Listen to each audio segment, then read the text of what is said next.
Commander Zixtal floated in the center of the command chamber, his crystal body catching the soft blue light from the ship's displays. The reconnaissance vessel, Silent Observer, drifted through space like a ghost, its advanced stealth systems making it invisible to most forms of detection. Around him, his crew of various alien species worked quietly at their stations, monitoring the vast emptiness of space. "Commander," called out Navigator Pelthen from her station. The green-skinned woman's forearms moved across her controls with practiced ease. "We're receiving unusual energy patterns from the Terran system. Grid reference 7742 Delta." Zixtal turned his attention to the main display. The Terran system appeared as a small dot of light surrounded by orbital information. It was a young star with several planets, nothing particularly special about it. The Galactic Council had thousands of such systems in their database. "What kind of energy patterns?" Zixtal asked, his voice carrying the musical tones of his crystalline species. "Electromagnetic radiation, primitive radio waves, and early digital transmissions," Pelthen replied.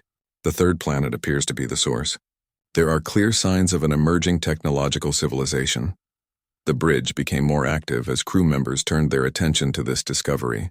Finding new civilizations was always exciting, even if most of them turned out to be disappointments. The galaxy had seen countless species rise and fall before achieving true spaceflight. "Bring up the standard observation protocols," Zixtal ordered. "Deploy stealth probes for close-range surveillance. Let's see what these humans are capable of." Chief Science Officer Cathara approached the command area. The tall, insect-like being moved with careful, calculated steps. His compound eyes reflected the light from multiple displays as he reviewed the incoming data. "Initial scans show a typical pre-space civilization," Cathara reported in his clicking voice. "They have basic nuclear technology, primitive computers, and chemical rockets. Their planet shows signs of industrial development and environmental damage. Nothing unusual so far." Zixtal nodded. This was the standard pattern. Most young civilizations went through similar phases of development. Many destroyed themselves before reaching the stars. Others learned to control their aggressive tendencies and eventually joined the peaceful galactic community. "Deploy 3 probes," Zixtal decided. "Standard surveillance package. Let's observe them for a few cycles before making any decisions about contact." The probes launched silently from the Silent Observer. Tiny dots of advanced technology that would remain undetected by the primitive human sensors. They would position themselves around the human homeworld and begin recording everything about this new species. Over the next few days, data flowed back to the reconnaissance ship. The crew watched with growing amusement as they observed human behavior. The beings called humans seemed to spend most of their time fighting each other over resources, territory, and ideas. They had divided their single planet into hundreds of separate nations, each with its own government and military. "Look at this," Communications Officer Irelta said with laughter in her voice. The blue-furred alien pointed to her screen, which showed human military exercises. They actually practice fighting each other with explosive weapons. Even their training involves destroying things. Other crew members gathered around to watch the feed from Earth. They saw tanks rolling across fields, aircraft dropping bombs on targets, and soldiers running through obstacle courses designed to simulate combat. It was both fascinating and disturbing. "They're quite violent," Pelthen observed. "Even for a pre-space civilization, they seem unusually aggressive." Cathara made notes on his datapad. "This level of militarization is not uncommon among young species. Most grow out of it once they realize the futility of planetary warfare. Those that don't usually destroy themselves within a few thousand years." Zixtal studied the displays showing human cities, their primitive spacecraft, and their military activities. Everything seemed normal for a species at this stage of development. Their technology was crude but functional. Their society was chaotic but stable enough to support billions of individuals. There was nothing here that suggested they would become a significant power in the galaxy. "Sir," Sensor Technician Brixall called out suddenly. The small gray alien's voice carried an edge of confusion. "I'm detecting some unusual activity in the outer regions of the human solar system." "What kind of activity?" Zixtal asked, moving closer to the sensor station. "Large-scale construction projects, multiple orbital installations around their homeworld, and—" "Wait." Brixall's hands moved quickly across his controls. "Commander, you need to see this." The main display changed to show a long-range view of human space. Around their planet Earth, Dozens of small objects moved in various orbits. Most appeared to be primitive satellites and space stations, exactly what they would expect from a species just beginning to explore space. But there was something else. Something much larger. "What is that structure near their moon?" Zixtel asked, pointing to a massive object that clearly wasn't natural. Cathara worked his controls, trying to get a clearer image. "It appears to be some kind of construction project. The humans are building something in space. Something big." The image became sharper as the probes adjusted their position.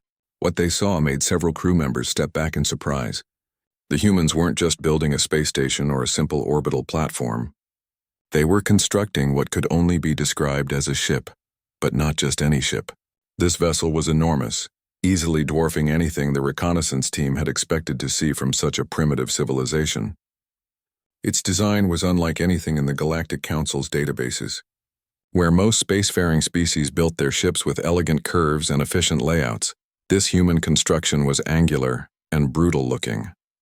"That can't be right," Pelthan whispered. "The scale readings must be wrong." Brixall checked his instruments twice. "The readings are correct. That structure is approximately 800 meters long and still growing. The humans appear to be adding new sections every few days." Silence fell over the bridge as the implications sank in. 800 meters was huge for any spacecraft, but for a species that had barely achieved orbital flight, it was almost impossible. Most civilizations didn't build ships that large until they had been spacefaring for centuries. What could they possibly need such a massive vessel for? Trelta asked quietly. Cathara was already working on that question, analyzing the construction patterns and energy signatures coming from the project. Based on the structural design and power requirements, this appears to be a warship. The word hung in the air like a cold wind. Warship. The humans, who hadn't even left their own solar system, were building a massive warship. "But that doesn't make sense," Pelthan protested. "What would they fight? They're alone in their system. There are no other spacefaring species anywhere near them." Zixtel felt a chill run through his crystal form. In all his years of service with the Council's Exploration Division, he had never encountered anything like this. Young civilizations built exploration ships when they first reached for the stars. They built cargo vessels to carry supplies and colonists. They built research ships to study their local space. They didn't build warships. Not unless they knew something was out there. "Continue monitoring," Zixtel ordered, his voice carrying new tension. "I want to know everything about that construction project. How they're building it, what weapons it might carry, and most importantly, why they think they need it." As the crew returned to their stations with new urgency, none of them noticed that their observations were about to reveal something far more disturbing than a simple warship. They were about to discover that humans didn't just build one massive vessel. They were building an entire fleet. Probe Commander Cathara had not slept properly in 3 cycles. His compound eyes burned from staring at data screens, but he could not tear himself away from the information flowing in from the human homeworld. What had started as routine surveillance of a primitive civilization had become something far more disturbing. The insect-like alien adjusted his position at the analysis station, his 6 legs finding stable purchase on the deck. Around him, the quiet hum of the silent observer continued as his fellow crew members went about their duties. But Cathara knew that soon, everyone would be focused on what he had discovered. "Computer. Display Construction Analysis Report 774, he commanded. The holographic display materialized in front of him, showing a detailed breakdown of human orbital activities. What he saw made his mandibles click nervously. The humans weren't just building one large ship. They were building an entire fleet. Over the past several days, the probes had detected no fewer than 6 massive construction projects in various stages of completion. Each one was enormous by any standard, but for a species that had only achieved spaceflight within the last few decades, it was absolutely mind-bending. "Cathara," came the voice of Commander Zixtel from across the bridge. "Report." The science officer turned toward his commander, datapad in hand. "Sir, the situation has become considerably more complex. The humans are not building a single vessel. Our latest count shows 6 separate construction projects, with indications that more may be planned." Several crew members stopped their work to listen. Pelthan left her navigation station and approached the analysis area, her green skin showing signs of stress in darker patches around her eyes. "6 ships?" she asked. But why? What could they possibly need them for? Cathara activated the main display, showing the orbital region around Earth. Red markers indicated each construction site, connected by dotted lines showing their relative positions. The scope of human activity was staggering. That's not the most concerning part, Cathara continued. Computer, show vessel design analysis. The display changed to show detailed scans of the lead ship, the one nearest completion. What appeared on screen made several crew members step backward in shock. The vessel was not just large. It was a fortress. Its hull was covered in thick armor plating that seemed far beyond anything the humans should be capable of producing. Weapon emplacements dotted its surface like angry eyes, and massive engines suggested it could move at considerable speed despite its size. By the 7 stars, Irelta whispered. What kind of weapons are those? Cathara highlighted various sections of the ship. The humans appear to favor kinetic weapons. These large structures are railgun systems capable of firing projectiles at significant fractions of light speed. These smaller installations appear to be missile launchers. And these... He paused, checking his data twice. These appear to be some kind of plasma cannon system. The power requirements suggest they could cut through most standard ship armor like it was paper. Sensor technician Brixall looked up from his station. Sir, I'm also detecting something else. The humans aren't just building weapons. They're testing them. What do you mean? Zixtal asked. Brixall transferred his readings to the main display. They've moved several asteroids into testing ranges near their construction sites. Watch this. The display showed a recorded sequence from the previous day. One of the partially completed human ships had fired a single shot from its main gun. The targeted asteroid, roughly the size of a small moon, simply vanished in a flash of superheated plasma. Complete silence fell over the bridge. That's impossible, Pelton said finally. No species develops that kind of firepower during their pre-space phase. The energy requirements alone should be beyond them. Cathara nodded grimly.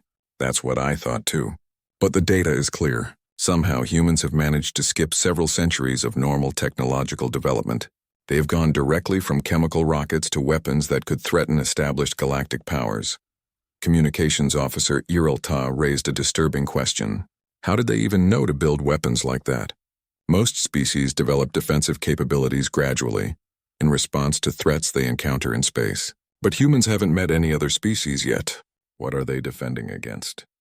The question hung in the air like a toxic cloud. It was the same question that had been bothering Cathara since he first analyzed the human ship designs. These vessels weren't built for exploration or trade.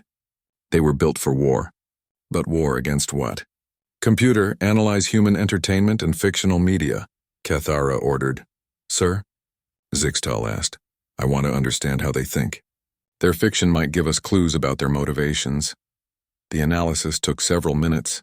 When it was complete, the results were even more disturbing than the weapons data. Human fictional media shows a consistent pattern, the computer reported. 93% of their space-related entertainment involves conflict with hostile alien species. Common themes include invasion, conquest, and extinction-level threats from space. Cathara's legs trembled slightly. They're building a fleet to fight us, or species like us. They assume that anyone they meet in space will be hostile. But that's insane, Pelthon protested. The Galactic Council has maintained peace for over 10,000 years. Most species are peaceful by the time they achieve spaceflight. Most species, Zixtal said quietly, but not all. And humans have no way of knowing that. Brixall's station chimed with new data. Sir, I'm detecting increased activity around the lead ship. It appears they're installing the final systems. The main display switched to real-time feeds from the probes. The human construction vessel was massive, its hull dark and angular like a predator's tooth. Work crews in small ships swarmed around it, adding final touches to weapon systems and armor plating. Computer, estimate completion time for the lead vessel, Cathara ordered. Based on current construction rates, the vessel will be fully operational in approximately 72 standard hours. 3 days. In 3 days, humans would have their first operational warship, a ship that could likely destroy most vessels in the Galactic Council fleet. We need to contact the Council immediately, Zixtal decided. This situation is beyond our authority to handle. What will we tell them? Pelthon asked. That a pre-space civilization has somehow built a fleet of superweapons. We tell them the truth, Zixtal replied. That we've discovered a species that treats warfare as their default expectation for first contact, and that they've built the ships to back up that expectation. Keithura continued studying the data, but one detail bothered him more than all the others. The human ships weren't just powerful. They were redundantly powerful. Every system had backups. Every weapon had multiple alternatives. The armor was layered in ways that suggested the builders expected to take severe damage and keep fighting. These ships weren't built to win quick, clean victories. They were built to survive prolonged, brutal conflicts against overwhelming odds. Sir, he said quietly, there's something else. The human ship design philosophy suggests they're not planning to fight just one enemy. These vessels are built to take on multiple opponents simultaneously. What makes you think that? The defensive systems. No species builds armor that thick unless they expect to be outnumbered. And the weapon placement is designed for 360-degree coverage. They're planning to fight surrounded. As if the situation wasn't terrifying enough, humans were apparently preparing for wars where they would be vastly outnumbered, and they were building ships that could win those wars anyway. The bridge fell into worried silence as the implications became clear. Somewhere in the galaxy, a new species was about to emerge, a species that viewed the Saturn universe as hostile and had built the tools to survive in it. The question was no longer whether humans were dangerous. The question was whether anyone could stop them if they decided the galaxy truly was hostile. The first human warship completed its maiden voyage on a Tuesday. Commander Zixtal and his crew watched in horrified fascination as the massive vessel detached from its construction platform near Earth's moon. The ship moved with surprising grace for something so large, its engines producing a blue-white glow that could be seen clearly even from the outer edge of the solar system. Tracking the vessel now, sensor technician Brixall reported. It's heading toward the outer planets. Jupiter region. Why Jupiter? Pelthin wondered aloud. What could they want out there? They got their answer soon enough. The human ship took position near one of Jupiter's smaller moons, a rocky chunk of ice and stone about 50 kilometers across. For several hours, nothing happened. The ship simply hung in space, its weapons powered down, looking almost peaceful. Then the humans began their tests. Energy spike detected, Brixall announced. The ship is charging its primary weapons. On the main display, the alien crew watched as sections of the human vessel began to glow with internal power. What they had identified as the main gun assembly rotated slowly, targeting the small moon. They're going to fire at the moon, Irelta said unnecessarily. But why? It's just a worthless rock. Keithura understood first. They're testing their weapons at full power. They want to know what their ship can really do. The human vessel fired. The beam that emerged from the main gun was not the clean, efficient energy discharge that most galactic species preferred. Instead, it was a concentrated stream of superheated plasma that struck the target moon like the finger of an angry god. The moon lasted exactly 4 seconds, where there had been 50 kilometers of solid rock and ice. There was now nothing but expanding debris and superheated gas. The human ship had not just destroyed the moon. It had vaporized it so completely that even the largest pieces remaining were smaller than houses. Impossible, Pelthin whispered. That level of firepower would require the entire energy output of a small star. How are they powering that weapon? Irelta asked. Keithura was already analyzing the energy readings. Multiple fusion reactors. At least 12 of them running in parallel. The humans have somehow miniaturized technology that most species don't develop until. They've been spacefaring for centuries, but the demonstration was far from over. The human ship moved to a new position, targeting a larger moon. This time, instead of using the main gun, they tested their secondary weapons. Missiles streaked out from multiple launch tubes, each one following a different path before converging on the target. The explosions that followed turned the moon into an expanding cloud of molten rock. Each of those missiles carried a nuclear warhead, Brixall reported with disbelief. They're using weapons of mass destruction as routine ship armament. Nuclear weapons are primitive technology, Pelthan pointed out. Most species abandon them once they develop cleaner alternatives. Most species, Zixtal said grimly, don't use them as space-to-space weapons.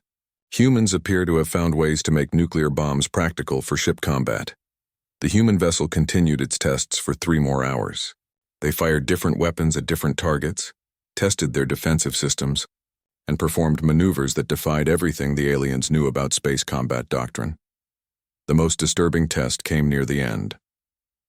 The human ship positioned itself near a large asteroid field, the kind of debris cluster that most ships would carefully navigate around.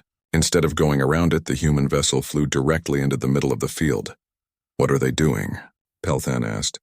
"They'll damage their hull on those rocks." They watched as asteroids struck the human ship again and again.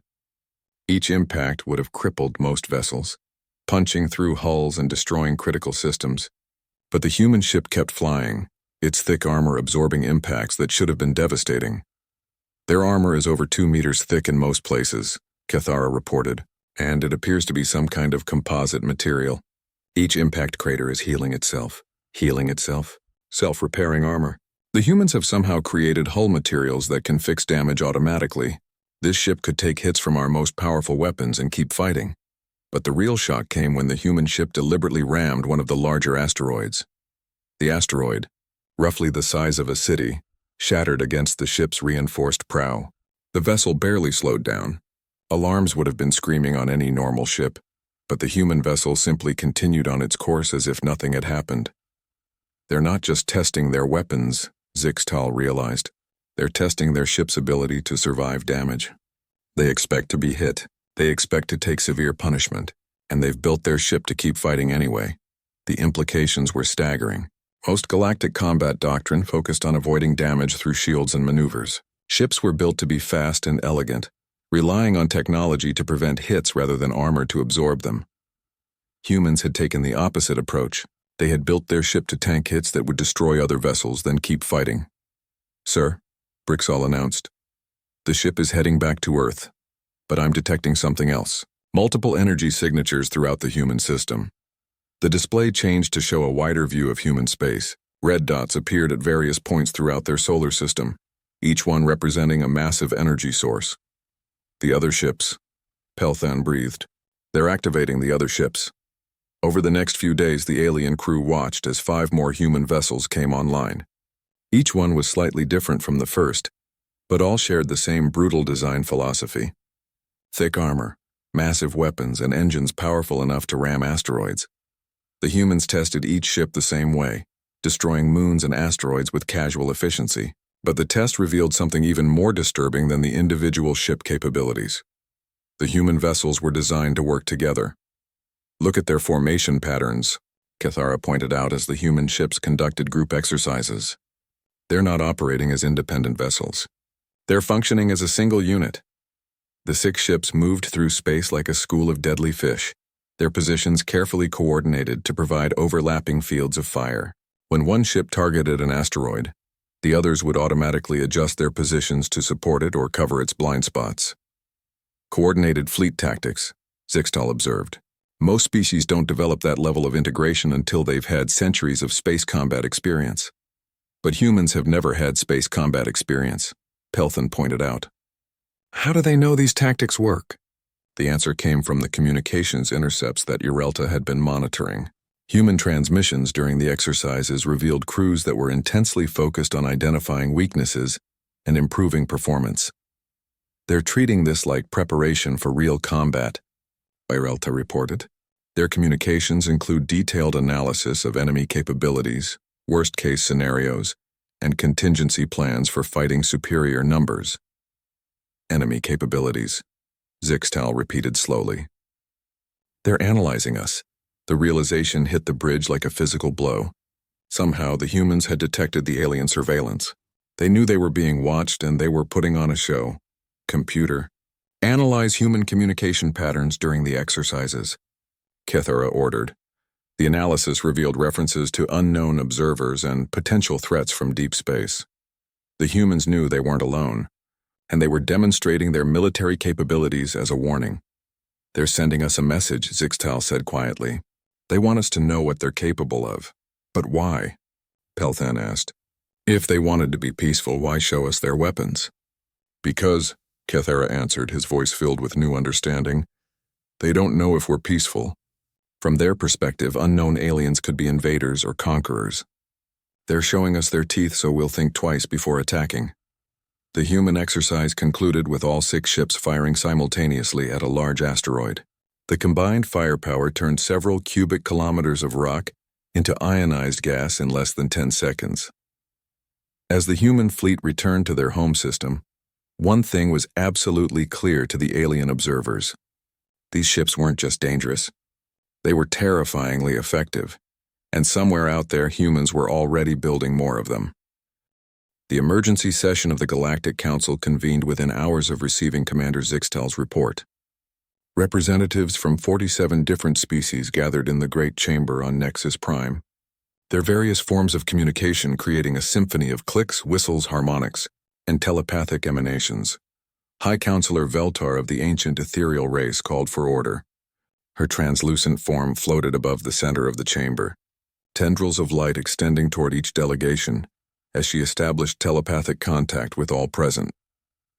Fellow beings of the Council, she began, her thoughts carrying to every mind in the chamber. We face an unprecedented situation. A newly discovered species has achieved military capabilities that threaten the established order of our galaxy. The chamber erupted in discussion as representatives reacted to the news. The Zephyrian delegation, tall beings of living crystal, resonated with harmonic frequencies that translated as skepticism. The hive mind of Kepler 442b transmitted rapid bursts of data between their networked consciousness. Admiral Thekvar of the Draconian Republic stood from his delegation's platform. The reptilian being's scales reflected the chamber's lighting as he addressed the assembly. With respect, High Counselor, our initial analysis suggests this may be an overreaction. One species with 6 primitive vessels hardly constitutes a galactic threat. The Republic has dealt with aggressive civilizations before. Admiral, Veltar responded, I suggest you review the complete data package before making such assessments. The chamber's central hologram activated, displaying the footage that had arrived from the reconnaissance mission. The assembled representatives watched in growing silence as human warships systematically destroyed moons and asteroids with casual efficiency. By the 7 rings of Altair, whispered Counselor Kesta of the Peaceful Collective. What kind of species builds weapons like that before leaving their home system? The footage continued, showing the human fleet exercises and their coordinated tactics. When the display reached the section where all 6 ships fired simultaneously, several delegates stepped back from their viewing platforms. The energy output from that combined salvo, announced Science Advisor Limek, exceeds the main batteries of our most powerful dreadnoughts. And according to intelligence reports, humans consider these test vessels. Test vessels? Admiral Thekvar's voice carried a new note of concern. Commander Zixtal appeared via quantum communication link from his position in human space. His crystalline form shimmered with transmitted light as he delivered his report. Honored Council members, our continued surveillance has revealed that humans are not building a small fleet. They are constructing what appears to be an entire space navy. Current count shows 12 vessels under construction, with plans for at least 30 more. The chamber fell into stunned silence.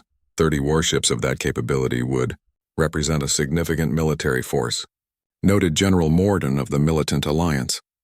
But surely their primitive technology limits their operational range. They cannot threaten established worlds from their single system. General, Zixtal replied, our latest intelligence suggests otherwise. Human engineering philosophy appears to prioritize long-range capability. Their ships carry enormous fuel supplies and advanced life support systems. They are building vessels designed for extended operations far from home. High Counselor Veltar raised the critical question that everyone was thinking. Commander, what is your assessment of human intentions? Are they preparing for conquest? That is difficult to determine, Zixtal admitted. Their popular culture and military planning suggest they expect hostility from space. They appear to be building these fleets defensively, but their definition of defense is comprehensive. Counselor Resick of the Academic Union requested clarification. What do you mean by comprehensive? Human military doctrine appears to follow a principle they call the best defense is a good offense. They believe the way to protect their world is to be capable of destroying any threat before it reaches their home system. Their ships are designed to project power across interstellar distances. The implications sank in slowly. A species that viewed the entire galaxy as a potential threat zone would necessarily build military forces capable of operating anywhere in that zone. We must consider our options carefully, High Counselor Veltar stated. The question before us is how to respond to this unprecedented situation. The debate that followed revealed deep divisions within the council. The Peaceful Collective, led by Counselor Kesta, argued for immediate diplomatic contact. We must reach out to them before they complete their military preparations. Show them that the galaxy is not hostile, and they may abandon their aggressive stance. And if they view our approach as the hostile act they've been preparing for, countered Admiral Tekvar. These beings have built a fleet specifically to fight unknown aliens. Contact could trigger the very war we're trying to prevent. General Morden represented the militant faction. The solution is simple. We strike now while they are still confined to one system. A preemptive attack could neutralize this threat before it spreads. General, Counselor Resick protested. We are a peaceful confederation. We cannot simply attack a species that has done nothing wrong. They have built weapons capable of challenging our entire civilization, Morden replied. Is that not wrong enough? The argument continued for hours, with each faction presenting their case. The diplomatic corps wanted immediate contact. The military command wanted preemptive strikes. The scientific union wanted continued observation. The economic coalition wanted to know about trade opportunities, but underlying all their discussions was a growing sense of unease. For the first time in centuries, the Galactic Council was faced with a species that might actually be able to challenge their collective authority. There is another factor we must consider, announced Intelligence Director Kilnax of the Shadow Consortium. The rarely seen operative materialized from the chamber's darkened alcoves. Our deep space monitoring networks have detected unusual activity in human space. What kind of activity? Veltar inquired. The humans are launching exploration missions, small fast vessels equipped with advanced sensors. They are systematically mapping their local galactic region, identifying systems with resources, habitable worlds, and strategic positions. The chamber buzzed with nervous energy as representatives processed this information. They're scouting for expansion, Admiral Tekvar realized. Building a fleet and mapping targets simultaneously. Or mapping potential threats, Counselor Kessida suggested. They may simply want to know what's out there before someone finds them. Commander Zixtal's image flickered as he transmitted additional data. Council members, our probes have intercepted human communications regarding their exploration missions. The language they use is concerning. How so? Veltar asked. They refer to securing strategic systems and establishing defensive positions. Their exploration missions are selecting sites for forward bases and early warning stations. They are preparing to extend their defensive perimeter beyond their home system. The full scope of human planning was becoming clear. This wasn't just a species building a few warships for system defense. They were creating the infrastructure for an interstellar military presence. How long until their first ships become operational beyond their home system? General Morden demanded. Based on current construction and testing schedules, Zixtal calculated, approximately 60 standard days until their first deep space-capable vessels are ready for deployment. 2 months. The Council had 2 months to decide how to respond before humans began expanding into the wider galaxy. We need more time to study this situation, Counselor Resick argued. 60 days is not enough to develop proper first contact protocols for such an unusual species. 60 days may be too long, Admiral Tekvar countered. Every day we wait, they complete more ships and extend their capabilities. High Counselor Veltar attempted to restore order as the debate grew more heated. But one thing was becoming clear to everyone in the chamber. For the first time in galactic history, the Council was facing a species that might not need their permission to become a major power. The question was no longer whether to make contact with humans. The question was whether they could afford not to. The first official contact between humanity and the Galactic Council took place on a Thursday morning, Earth Standard Time.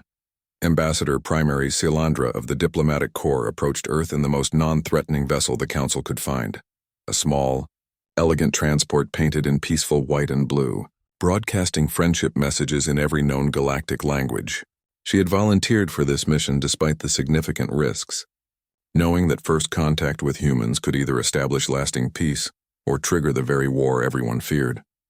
The human response surprised everyone. Instead of the aggressive interception they expected, Humans welcomed the alien vessel with what could only be described as enthusiastic curiosity. They provided safe passage coordinates, offered assistance with navigation, and invited the ambassador to land at what they called the United Nations headquarters in New York. "This is not what our intelligence suggested," Admiral Thekvar commented from the council chambers, watching the proceedings through quantum link. "Where are their warships? Why aren't they treating this as a potential threat?" Commander Zixtal, still monitoring from his concealed position, was equally puzzled. The human military is maintaining standard readiness levels. No mobilization, no increased patrols. They appear to be treating this as a diplomatic opportunity. Ambassador Silandra's transport touched down smoothly at the designated coordinates. As she emerged from her ship, she was greeted by a delegation of humans led by someone they introduced as Secretary General Chen of the United Nations. "Welcome to Earth, Secretary General," Chen said through translation devices that had been hastily assembled. "We are honored to meet representatives of galactic civilization." Silandra, whose species appeared as graceful humanoids with luminescent skin, responded with formal diplomatic protocols. "I bring greetings from the Galactic Council and our 47-member species. We come in peace, seeking understanding and friendship." The initial diplomatic exchange proceeded exactly as expected. Humans were curious about galactic civilization, asked intelligent questions about other species, and expressed genuine interest in joining the wider community of spacefaring races. It was only when the conversation turned to human activities that things became unsettling. "We have observed your impressive technological development," Silandra said carefully. "Your space construction projects are quite extensive." Secretary General Chen smiled with obvious pride. "Thank you. We've worked very hard on our defense preparations. We want to be ready for anything the galaxy might offer." "Defense preparations?" "Oh yes. Once we confirmed that intelligent life existed elsewhere, we knew we had to be prepared. The universe is a dangerous place, and we couldn't assume everyone out there would be as friendly as you appear to be." Silandra felt a chill run through her luminescent form. "You built your fleet because you detected us?" "Well, not you specifically," Chen clarified. "We detected artificial energy signatures from deep space several months ago. Our scientists determined that technological civilizations existed beyond our system. We couldn't take the chance that they might be hostile." Back on Nexus Prime, the council chambers erupted in discussion as this revelation sank in. "They detected our reconnaissance mission," High Counselor Veltar realized. "Their defensive buildup was a response to our surveillance. But that means," Counselor Keseta added with growing horror, "everything they built was specifically designed to fight us." The conversation on Earth continued, with humans explaining their reasoning with casual logic that terrified the listening aliens. "We figured that any species advanced enough for interstellar travel would have superior technology," Secretary General Chen explained. "So we designed our ships to fight enemies that might be centuries ahead of us technologically. Better to be overprepared than extinct." "Overprepared," Silandra repeated weakly. "Exactly. Our military advisors calculated that we might face opponents with better weapons, shields, and maneuverability. So we built ships that could win through sheer firepower and durability. If someone attacks us, they'll find that our vessels can take enormous punishment and keep fighting." Admiral Thekvar's voice came through the quantum link with new urgency. "Ambassador, ask them about their fleet numbers. How many ships have they built?" "I'm curious about your space fleet," Silandra said. "How extensive are your preparations?" Chen's expression became more serious. "Currently, we have 6 vessels operational, with 18 more in various stages of construction. Our long-term goal is a minimum of 100 ships, with infrastructure to support much larger numbers if needed." 100 ships. The number hit the Council like a physical blow. 100 vessels of the capability we've observed, General Morden calculated quickly, would represent the largest military force in galactic history. But humans weren't finished explaining their preparations. "Of course, the fleet is just one part of our defensive strategy," Chen continued. "We've also established monitoring stations throughout our local stellar region, developed early warning networks, and prepared our home system for siege conditions." "Siege conditions?"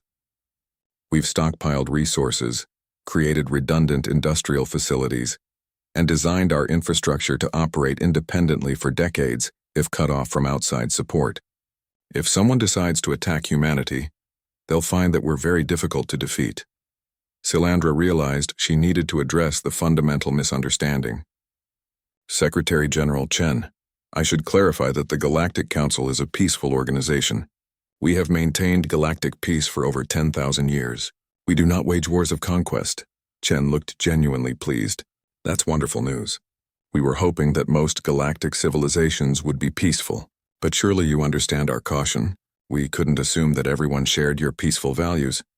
But your military preparations seem designed for major conflicts, Silandra pointed out. Well, yes.